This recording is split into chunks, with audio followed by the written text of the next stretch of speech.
is this administration a hopeless administration and that yung mga remaining years niya is are we expecting na pababa ba yung ating assessment sa kanyang as a captain, no? Na pag-navigate niya ng direction ng ating bansa, mas na papunta ba sa for the better or for the worse? Yeah. Para sa akin, the president has bungled the presidency. Pinagkatiwala siya ng isang napakalaking mandato, almost or over 30 million votes to lead us. Pero wala siyang achievement na may tatawag natin. Ang pinaka-achievement niya is actually sa unang pagkakataon ng isang bansa ay nagsuko ng former president sa banyagang korte, itong ICC. Yun ang pinaka-achievement niya at dahil tayo bilang mga Pilipino, hindi tayo umakto or hindi natin pinakita kung gaano tayo kagalit dun sa ginawa niya kay dating Pangulong Duterte. Parang ginamit niya yun bilang parang motivation niya na kung kaya ko gawin to kay dating Pangulong Duterte, kaya kong gawin kahit anong gusto ko. Kaya kong banggain kahit sino. So, yun ang nararamdaman ko eh. And I'm 42 years old. Para sa akin, ang achievement ni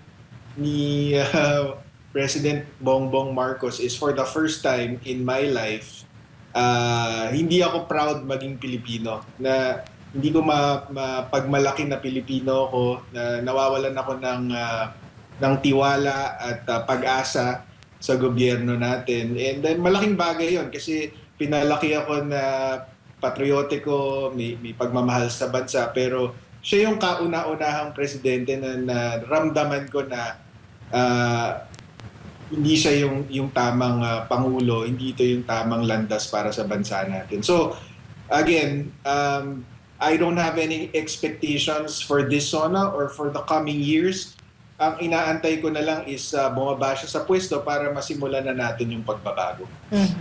And before sa question ni Boss Dada, I'd like to add one more, no? Kasi alam mo, Attorney Panelo, during the time of President Duterte, syempre, any president, hindi talaga nila, they can't help na ma-compare dun sa mga naunang presidente ng ating bansa. The previous administration, isa sa naging accomplishment niya at very vocal si President Duterte is yung pag-topple down niya sa mga oligarchs. Yun yung laging sinasabi niya, no? Siya lang, of all the president, no, na hindi talaga siya hawak ng mga oligarchs. And he is for the masses.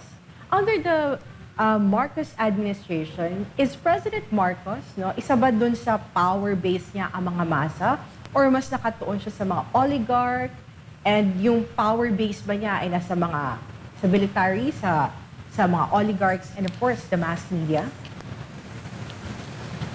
I'm not sure. Ano? I'm pretty sure na, and this will be supported by the surveys, na ang A, B, C, D, E, F, lahat yun ay wala nang tiwala sa kanya. So, hindi, kahit nakakataas ka sa buhay, kahit nakakababa ka sa buhay, parang ganun yung effect niya sa tao. But especially for the masses, kasi syempre yan ang dapat pinagtutuunan ng pansin, yan dapat ang pinakatinutulungan ng gobyerno. Klarong-klaro naman dahil dito sa mga flood control scandal at kung ano-ano pang mga corruption scandal na hindi talaga prioridad yung taong bayan, yung masa.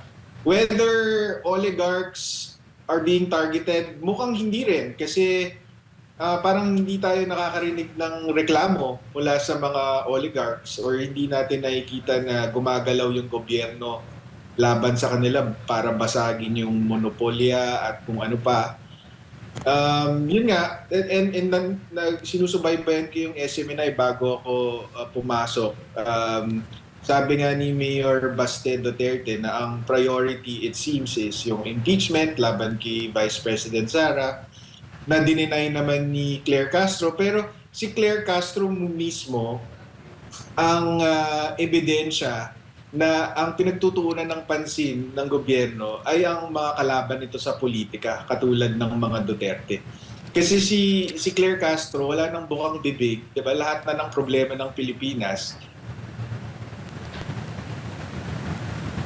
Attorney? Napakatagal na pong wala sa poder ang mga Duterte. Attorney, Boss Dada po.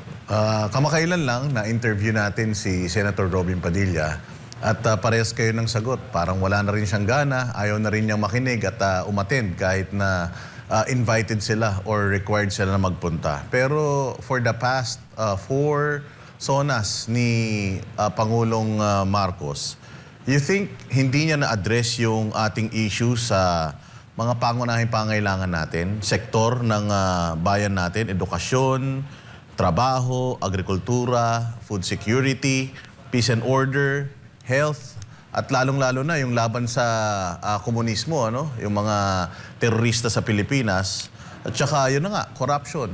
So, sa tingin ninyo, hindi niya natugunan ang mga pangailangan natin dito? Para sa akin, parang hindi eh. Parang patuloy ang pagtaas ng bilihin, tapos yung edukasyon natin parang hindi naman umaangat, kung hindi bumababa pa lalo.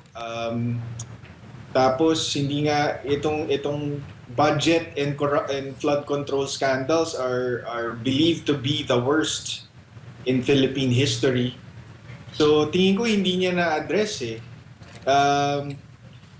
Alam mo, nung natatandaan ko nung panahon ni Pangulong Duterte, hindi binabantayan ang SONA para alamin kung anong plano ng gobyerno. Dahil malinaw ang plano ng gobyerno. Diba? Bago pa magka-SONA, alam na ng tao kung ano ang mga prioridad, which is, yun nga, the drug war, infrastructure, Ulat na lang niya. tapos ano pa ba, yung OFWs natin. So, kahit pa walang SONA, alam na natin dahil halos araw-araw, sinasabi ng gobyerno na ito yung mga prioridad namin, ito yung mga action na gagawin natin. So, yung SONA ni Pangulong Duterte, it's more confirmatory. And aminin na natin, kaya tayo nanonood ng SONA dati ni Pangulong Duterte dahil inaabangan natin kung ano yung mga maaanghang o nakakatuwang sasabihin niya. Pero yun nga, yung mag-aabang ka ng SONA para alamin kung anong plano ng gobyerno, I think isang sinyalis yun na hindi magaling ang pagtakbo ng gobyerno, na kailangan mo pang makinig ng SONA para malaman kung anong plano ng presidente natin para sa atin. Pero attorney, may teaser si Presidente Bongbong Marcos. Kasi nung nakaraan, ini-interview siya daw ang susulat ng kanyang talumpati ngayon. Oo, meron din tinanong sa kanya patungkol sa ano ba ang kanyang sasabihin o i-address niya ba yung corruption, flood control scandal. Actually, natawa siya eh. Tumawa siya sa all throughout ng kanyang interview. Doon lang siya sa tanong na yun tumawa at sinabi na abangan ang susunod na kabanata. Anong masasabi mo dyan, attorney?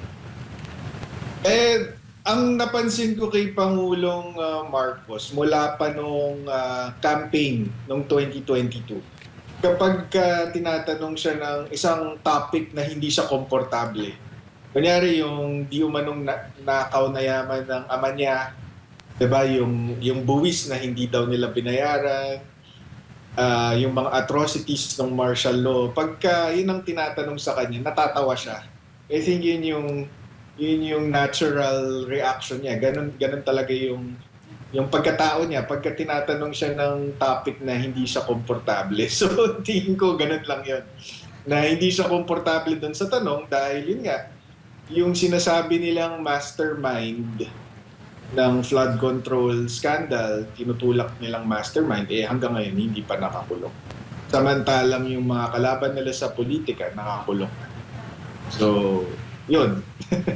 baka ipapakulong nila today si former Speaker Martin Romualdez. Baka yun yung biggest announcement nila today. Pero tignan natin. Sir, di ba nga, may case na sila na, meron silang case na Sinampa. sinampa sa ombudsman. So, you think hanggang doon lang ba or magkakaroon talaga na meron talagang magiging kaso talagang yung effort nila na talagang nasampahan na sa ombudsman, talagang magkakaroon ng resulta yon at yun nga, makikita ba natin doon sa Payatas? former House Speaker Martin Romualdez. Of course, si non-bailable ng plunder, di ba?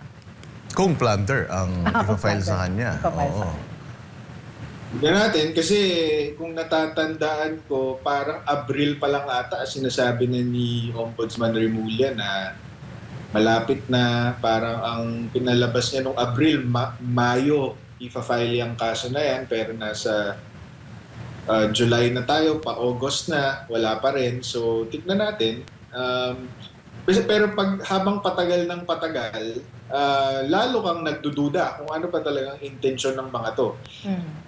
May nagsasabi na kaya natatagalan kasi natatakot ang gobyerno na kapag pinakulong nila si Martin Romualdez, magkakanta si Martin Romualdez. So, yeah, I mean, tignan natin kung anong mangyayari. Pero sa kasalukuyan, wala talaga akong kumpiyansa na mapapanagot yung mga kailangan managot sa flood control scandal. Dahil, most likely, involved ang ehekutibo dito sa scandal na ito. At of course, may one-liner talaga si Pangulong Bongbong Marcos. Last time is yung mahiya naman kayo. You think this SONA, meron din siyang magiging one-liner na, ewan ko, tatatakbo sa taong bayan? Tumatak ba yung mahiya naman kayo? Tumatak yung mahiya naman kayo. Actually, In a positive or in a negative way? negatibo kasi hinahantay pa rin Hinahantay pa rin ng taong bayan yung mahihiya kung sino yung mahihiya. Pero parang walang nahihiya Yun nga yung gusto kong itanong kay attorney. Yung current political climate natin sa Pilipinas, ito ba sa tingin mo, standing ovation pa rin kaya yung kanyang matatanggap mula sa mga kongresista na a-attend dyan sa SONA? Kasi mga previous sa SONA, halos maglundagan sila, halos dumugo ang mga kamay nila, kakapalakpak Ngayon kaya, in-expect mo kaya na ganun pa rin ang pagtanggap ng mga congressman? Nakikita natin ngayon ang mga nagsasalita, yung tinaguriang mga maleta congressman lang, yung mga nagsasalita ngayon.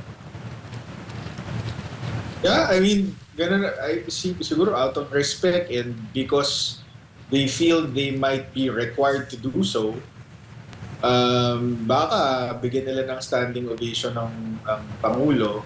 Pero, yun, I mean, siyempre, pag sinabi kong hindi ako proud ngayon na maging Pilipino, hindi ako proud sa gobyerno natin, baka sabihin, siyempre, abogado ka ni Vice President Sara So, bias ka. Pero, I'd like to know kung sino sa mga kababayan natin, whether kakamping man yan or maka-BBM sila, ang makakapagsabi na proud sila dun sa takbo ng bansa natin sa ngayon. Feeling ko mahirapan tayo makahanap ng ganong tao.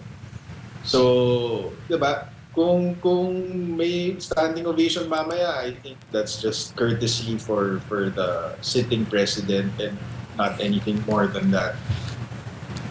Pag-usapan natin yung world stage.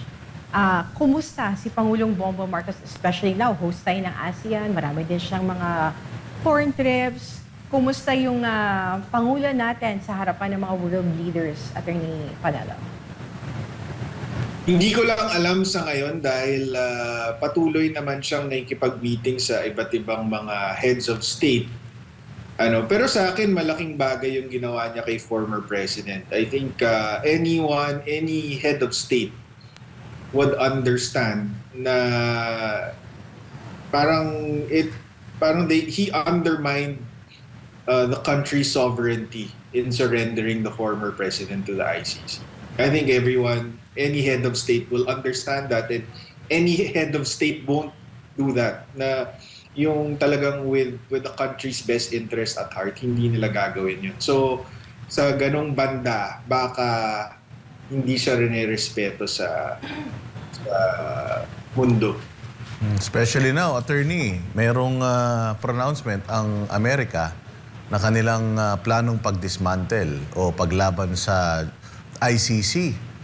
Pero ang ating gobyerno, considering na tayo ay close and little brown brothers ng Amerika, parang hindi tayo susunod doon sa direksyon ng Amerika laban sa ICC. So isa ba yan? Magkakaroon ba yan ng epekto ang tingin ng mga ibang world leaders sa Pangulo natin? Well, may kita natin kung anong magiging epekto nung itong kampanya ng US laban sa ICC, no? Pero as far as the Philippines is concerned, the Philippine government under Bongbong Marcos kasi na-achieve na nila yung gusto nila, which is ipatapon si Pangulong Duterte doon. So posibleng mangyari dyan is kung aanib sila doon sa laban ng US versus ICC, sasabihin nila moving forward na lang. Kasi done deal na yung kay Pangulong Duterte. So okay na sila. Pwede na lang palabasin na dahil pinakiusapan tayo ng isang ally natin, sige, sasama tayo dyan sa laban na yan versus ICC. Pero hindi kaya, attorney, hindi pa sila sumusunod sa Amerika ngayon dahil may mga usap-usapan matatalino na rin kasi mga Pilipino Kasi hindi nila kayang pabagsakin si VP Sara sa, ayan, yung approval and trust rating ni VP Sara, pataas ng pataas, sinasabi nila na ang huling baraha ng administrasyon na ito, ICC warrant laban kay VP Sara Duterte. Nakikita mo bang magiging posible yan? Pwede. I mean, hindi ko na ina-underestimate itong gobyerno na to in terms of bending the law. Diba?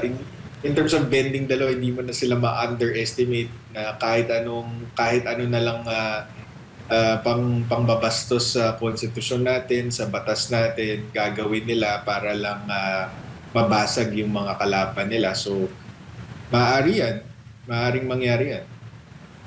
Thank you very much for your time, Attorney Panelo. Maybe your last message i-address natin sa mga kababayan natin na makikinig o hindi makikinig sa sona ng Pangulo mamaya. Well, yun nga, mahirap ipagmalaki yung bansa natin ngayon, mahirap ipagmalaki yung gobyerno natin ngayon.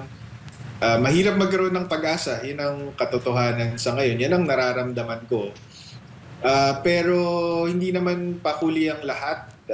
Meron pa namang mga taong nagmamahal sa bansa natin. So, gawin natin ang lahat para masigurado na yung susunod na administrasyon natin yung uunahin yung kapakanan ng bayan natin kaysa sa sariling interest. Yun lang po.